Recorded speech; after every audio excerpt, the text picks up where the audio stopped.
Diana. Oh, natagap ko yung text mo.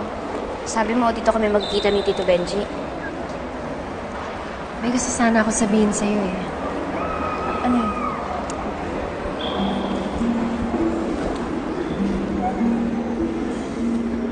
Diana, I'm sorry sa lahat ng nagawa ko sa'yo. I know that I acted like a total brat.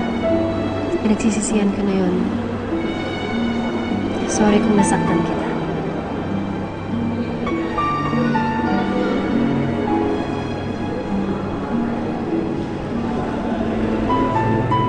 Aaminin ko, ate, nasaktan ako sa mga ginawa mo. Pero alam mo namang mahal na mahal kita eh. Kahit anong mangyari, magkapatid pa rin tayo. From now on, promise ko sa'yo, I'll be the best sister for you. Kahit na ganito lang ako, in my heart, mahal pa rin kita, Diana.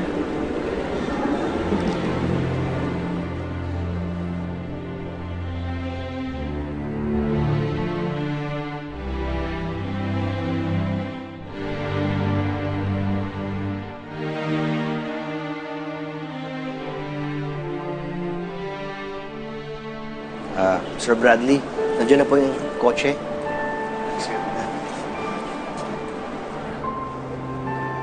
Ate, hindi mo alam kung gaano mo ako napasaya ngayon.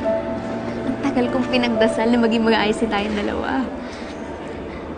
Then pray harder, stupid. Ate, akala ko ba? Ano? Akala mo magkakaayos na tayo? That will never happen, Diana. Hindi, teka nga, ate. Uy, ano yun? Palabas lang. Para ano? Para pagmukain ka lalong tanga. Obvious ba? Ate, sumusobra ka na talaga.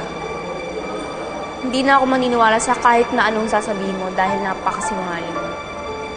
Hindi ko alam kung kanino ka nagmana. Si Mami sobrang bait. Si Tito Benji napakabait din. Ikaw napakasama ng ugali mo. Ah, masama pala ah. Ay! Huwag mong sasaktan si Diana.